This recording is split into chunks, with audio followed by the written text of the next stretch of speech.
បាទម៉ូតូស្មើនោះគឺវាក់ពីបាទការវាក់មុនដំបូងគឺយើងបានអត់បានអធិប្បាយទេបាទការមុនដំបូងគឺម៉ូតូនេះគឺមានបញ្ហាគឺលាន់បងប្អូនបាទគឺលាន់មែនតើបងប្អូនបាទឥឡូវចាប់ផ្ដើមរើម៉ាស៊ីនបន្ទាប់ពីយើងរើម៉ាស៊ីនរួចរាល់ហើយគឺយើងចាប់ផ្ដើមយកនៅប៊ីស្តុងបាទយើងយកទៅសមីរស័យដើម្បីបន្ថែមនៅប៊ីស្តុងថ្មីឥឡូវប៊ីស្តុងនេះគឺយើងស័យរួចរាល់ហើយយើងចាប់ផ្ដើមរៀបជាមួយនឹងប៊ីស្តុងថ្មីការរៀបរបស់ខ្ញុំគឺបែបនេះបងប្អូនបាទគឺមានរូបមន្តចេះរូបមន្តពិសេសសម្រាប់រៀប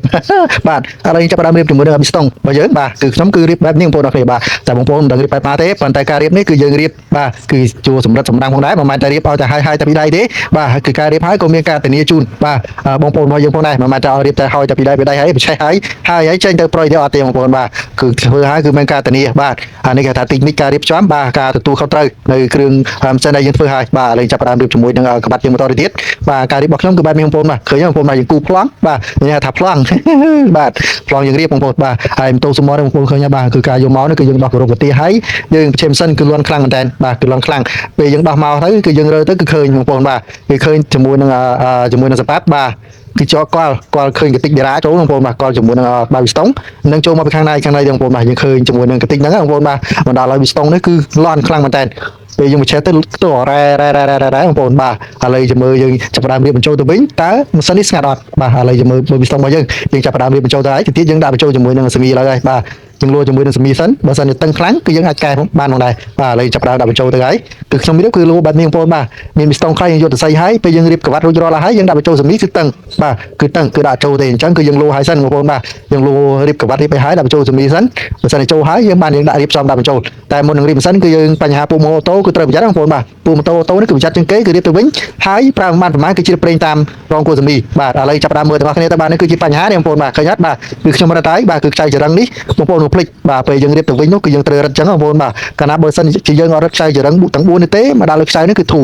ូរហើយគឺយើងរៀបបង្គំចូលទៅវិញហើយនោះអាចមូទៅអាចនឹងទ្រក់ខ្សែនោះទៀតបាទអញ្ចឹងមុននឹងរៀបបញ្ចូលគឺយើងត្រូវរត់ចឹងសិនបាទហើយម៉ូតូនេះក៏ប្រើបានយូរដែរគឺអត់ជ្រាបប្រេងទេកាលណាបងប្អូនរត់ខ្សែទាំង4នោះទេដឹងតែធានាថាជ្រាបប្រេងបងប្អូនបាទគឺប្រើបានប្រហែលខែឬក៏មួយខែកន្លះខែសើមហុយបាទខាងរងគុណសមីហ្នឹងហើយជ្រាបប្រេងមកបងបាទឥឡូវដាក់ជាមួយនឹងប៊ីស្តុងយើងចុះជាមួយនឹងដៃយើងសិនបាទគឺយើងដាក់ចូលចឹងមកដើម្បីដាក់បញ្ចូលជាមួយនឹងសេមីរបស់យើង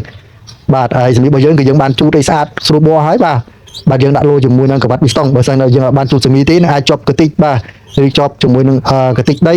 បាទវាអាចនឹងឈូតសេមីដាក់ទៅមិនដាល់ឲ្យហត់ផ្សេងអញ្ចឹងមុននឹងលោគឺយើងបានជូតសេមីជូតអីប៊ីស្តុងរបស់យើងគឺស្អាតផងដែរឥឡូវយើងចាប់ដើមដាក់បញ្ចូលជាមួយនឹងសេមីរបស់យើងក៏បានដាក់ប្រេងបាទឥឡូវយើងដាក់ប្រេងជាមួយនឹងប៊ីស្តុងរបស់យើងសិនដើម្បីមានភាពបលតិចដើម្បីយើងដាក់សេមីរបស់យើងបាទហើយគឺយើងដាក់ប្រេងជាមួយនឹងសេមីផងដែរប៉ុន្តែបងប្អូនវាច្រើនមួយចំនួនខ្លះប្រហែលជាមិនបានដាក់ជាមួយប្រេងជាមួយនឹងសេមីទេប៉ុន្ត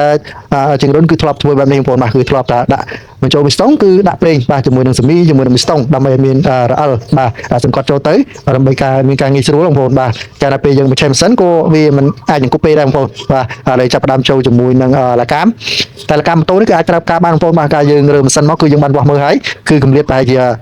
មហុនបាទទូរមតិលកាមនោះគឺហៅប្រហែលជាមហុនគឺយើងអាចប្រើការបានហើយបងប្អូនបាទប៉ុន្តែបើសិនជាយើងសួរម្ចាស់គេចង់ឲ្យដូរថ្មីគឺយើងអាចដូរជូនគាត់បានផងបានផងបានបងផាននេះទេនិយាយដូចចប់មកដល់ជើងរុននេះបាទយើងប្រវល់បាទប៊ីស្តុងឡើងមកអស់អញ្ចឹងបងប្អូនបាទដើម្បីឲ្យត្រូវតង់កាលណាបងប្អូនប្រវល់ឲ្យត្រូវតង់ទេគឺធានាថាគឺអត់ឆេះទេបងប្អូនបាទគឺអត់ឆេះទេបាទដោយសារអ្វីដោយសារម៉ាស៊ីនហ្នឹងគឺខុសតង់បាទគឺណាពេលខ្លះគឺប្រវល់មកអាចប៊ីស្តុងនឹងបុកជាមួយនឹងសប៉ាប់បាទគឺអាចនឹងបណ្ដាលឲ្យវាសប៉ាប់មកខូចប៊ីស្តុងទៀតបាទអញ្ចឹងពេលយើងរៀបគឺយើងប្រវល់ឡើងតង់បាទប្រវល់រត់តង់ឡើងមកអស់អញ្ចឹងបងប្អូនបាទយើងដាក់ទៅគឺត្រូវតង់ហើយសិនយើងក៏ចេះស្រួលផងដែរបាទឥឡូវយើងចាប់ផ្ដើមដាក់ចូលជាមួយនឹង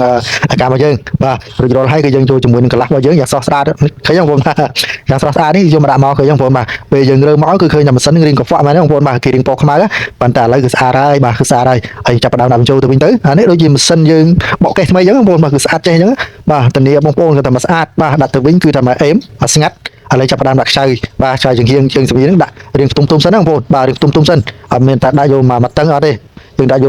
ទុំសិនដើម្បីយើងរឹតខ្ចៅ4ឲ្យចូលទៅស្មើគ្នារួចហើយបាទយើងរឹតខ្ចៅ2នឹងតាមក្រោយបាទព្រោះបើយើងរឹតតែកន្លែងហ្នឹងឲ្យតឹងវាអាចនឹងកែកសេមីហើយបាទកែកហើយមានផលវិបាកបន្តិចបាទអញ្ចឹងយើងដាក់ខ្ចៅ4នេះរួចហើយបាទយើងយកមកបន្ថែមខ្ចៅ2មិញក្រោយទៀតបាទហើយកន្លែងនេះគឺយើងរៀបរួចគឺយើងមិនទាន់បានទួងមើលប្រេងបូមមិនបូមទេអត់ទេកន្លែងហ្នឹងគឺរៀងលឿនទៅមុខតិចបាទជាមួយយើងថយក្រោយទៅវិញបាទ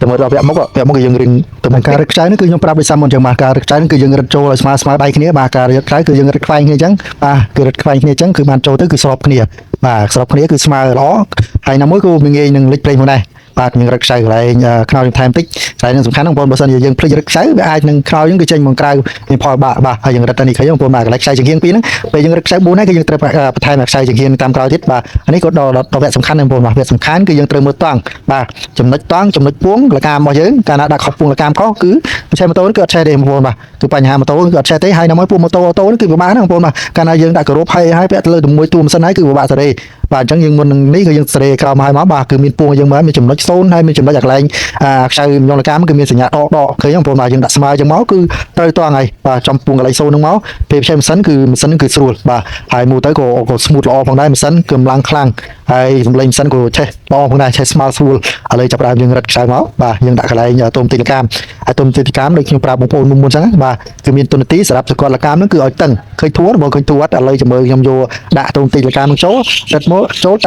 តើលកាមហ្នឹងគឺតឹងអត់បាទនេះឃើញខ្ញុំនិយាយប៉ុណ្ណឹងគឺយើងអាចប្រើការបានដែរបាទគឺមួយហ៊ុនជាងចិត្តពីរហ៊ុនដែរបងប្អូនបាទយើងរឹតចូលអញ្ចឹងមកឃើញបងប្អូនបាទយើងរឹតខ្សែចប់សិនចាំមើលខ្ញុំប្រព័ន្ធកន្លែងពីខ្ញុំលកាមមើលដោយសារកាសាមុនគឺរឿងធូរមែនទេបងប្អូនរឿងធូរឥឡូវយើងដាក់ខ្ញុំដាក់តុំទីលកាមចូលដូចតឹងឃើញអត់បងប្អូនបាទតឹងហើយបាទហើយបញ្ហាមួយទៀតបើសិនជាតុំទីលកាមហ្នឹងគាំងក៏មិនដាល់ដោយលកាមហ្នឹងក៏លុតខុសតង់ឬក៏លឺផងដែរបាទលឺលកាម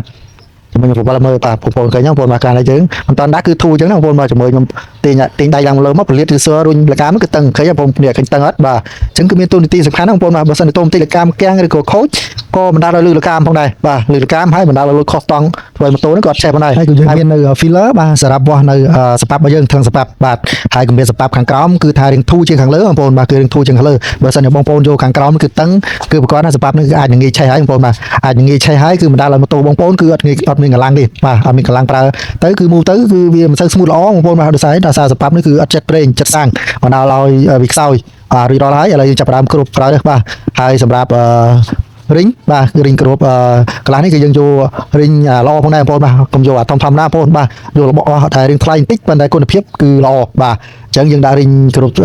់កន្លះហ្នឹងគឺយកល្អមកគឺប្រើបានយកងាយជ្រាបប្រេងទេបាទងាយជ្រាបប្រេងហ្នឹងបងប្អូនបាទអញ្ចឹងយើងរឹតដាក់បញ្ចូលទៅហើយបាទឃើញថាស្អាតមែនតើបងប្អូនបាទការបង្គុំរបស់យើងគឺរឹតម្ដងតិចគឺបញ្ចូលទៅគឺរឹតស្មារដៃបងប្អូនបាទរឹតស្មារដៃ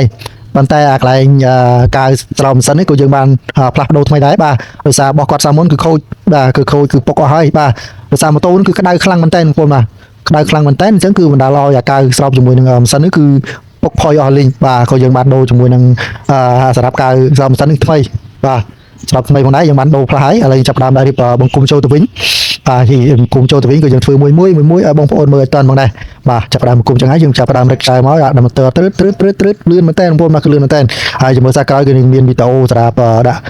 ់ជាភាគឲ្យបងប្អូនស្រួលមើលបាទអានេះគឺជាវគ្គ2បាទការវគ្គ1សាមុនគឺយើងបានអធិប្បាយឲ្យបងប្អូនស្ដាប់ទេបាទដោយសារនេះគឺរៀងរវល់ពេកបាទអញ្ចឹងក៏យើងដាក់វីដេអូឲ្យបងប្អូនមើលទៅបានចូលសលេងឥឡូវយើងបានចូលវគ្គ2នេះបាទហើយបងប្អូនអាចចូលមើលផងបានដែរឥឡូវយើងនេះបងប្អូនបាទសាមុនគឺយើងភ្លេចទួងព្រាបងប្អូនមើលបាទពួកម៉ូតូអូតូគឺងាយស្រួលបែបនេះបងប្អូនបាទមុននឹងដាក់ហើយគឺយើងត្រូវទួងមកល្វេអញ្ចឹងបងប្អូនបាទដើម្បីមើលព្រាហ្នឹងបូមឬក៏បូមបាទឃើញបងប្អូនបាទគឺម៉ូតូនេះគឺព្រេងនេះក៏បូមហើយបងប្អូនឃើញបងប្អូនបាទគឺងាយស្រួលអញ្ចឹងអូខេហើយប៉ុន្តែបាទពេលយើងដាក់ចូលជាមួយនឹងម៉ាស៊ីនរបស់យើងហើយយើងបញ្ឆេះយើងមិនចាំបើគ្រប់កន្លះនឹងមើលទៀតទេបាទដោយសារយើងទួងព្រេងមើលហើយដឹងថាព្រេងនេះក៏បូមហើយប៉ុណ្ណឹងដឹងថាអូខេហើយបាទយើងសេរីតែសប៉ាប់មកល្មមមកនឹងបានហើយបាទពួកម៉ូតូហ្នឹងបាទគឺសប៉ាប់គឺរៀងធូរបន្តិចធូរមកមិនធូរខ្លាំងបងប្អូនគឺធូរមកល្មមបាទពេលយើងបញ្ឆេះទៅយើងបាច់ចាំដោះគោរពដោះអីមកសេរីអីម្ដងទៀតអត់ទេបងប្អូនបាទយើងរត់តែម្ដងនឹងតែហើយស្រេចឥឡូវយើងចាប់ផ្ដើមរៀបចំជាមួយពួក sensor ជាមួយនឹងខ្សែភ្លើងបាទជាមួយនឹងតួសំណុំរ៉ាបាទយើងដាក់បង្គុំចូលទៅវិញបាទដោតជាមួយនឹងដុយបាទជាមួយនឹងខ្សែប៊ីកសាំងបាទចាំឲ្យដាក់ចូលទៅវិញបាទតើរួចហើយបងប្អូនមករួចហើយបាទហើយទៀតបានស្ដាប់សំឡេងដល់បាទតើសំឡេងគឺលឺលុយមិនបាទចាប់ផ្ដើមដាក់បង្គុំចូលទៅវិញហើយបាទសំឡេងគឺថាលាន់ពីរោះបងប្អូនណាគឺស្ងាត់បាទម៉ាស៊ីនគឺស្ងាត់ពេលយើងយកមកគឺម៉ាស៊ីនលាន់មែនណាបងប្អូនបាទគឺលាន់ខ្លាំងមែនតើឥឡូវយើងរើហើយយើងរៀបបង្គុំចូលទៅវិញបាទម៉ាស៊ីនហ្នឹងនឹងស្ងាត់ហើយបើមិនស្ងាត់មិនចាស់គាត់យកមកឲ្យខ្ញុំធ្វើទេបងប្អូនបាទអញ្ចឹងយើងរើហើយដើម្បីឲ្យម៉ូតូហ្នឹងគឺស្ងាត់ហើយក៏ធានានៅគុណភាពឲ្យគាត់ផងដែរបាទឥឡូវចាប់ផ្ដើមរៀបចរួចហើយបាទយើងមូខ្សែអ៊ីបាទដាក់ជាមួយនឹងពួកដោតដូចពួក sensor ចូលទៅវិញបាទហើយមុនដាក់ចូលរួចយើងបញ្ឆេះរួចរាល់ហើយក៏យើងបានលុបកូនលុបអីគាត់ផងដែរបាទយើងសេរីបាទសេរីគាត់មកស្អាតមកវិញដែរដើម្បីឲ្យវាកម្លាំងឲ្យមូទៅវា smooth ផង កាលណាយើងបានសេរីទៅមូទៅរៀងស្ទះថប់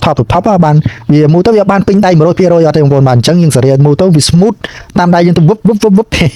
បាទហើយចាប់ដើមដាក់យើងរៀបចំទៅចរុយរាល់បងប្អូនបាទបាទពីមុនយើងភ្លេចដាក់កន្លែងខ្សែរ៉ាចូលជាមួយនឹងសំណុំទូរ៉ាហើយយើងភ្លេចបងប្អូនបាទកាលណាដាក់ចូលនៅក្រោមជិះរៀងពិបាកបន្តិចពេលយើងមូខ្ចៅអាសោលេខ10ហើយរត់តែកន្លែងខ្សែរ៉ាគេរៀងទៅបន្តិចបាទអញ្ចឹងពេលមុនយើងដាក់ចូលទៅគឺយើងរត់ពីលើហើយមកស្រួលបាទយើងរត់ជាមួយនឹងអាសំណុំទូរ៉ាហ្នឹងពីលើមកបាទងាយស្រួលឥឡូវយើងចាប់ដើមមើលទៅបាទចាប់ដើមស្ដាប់ទៅតើ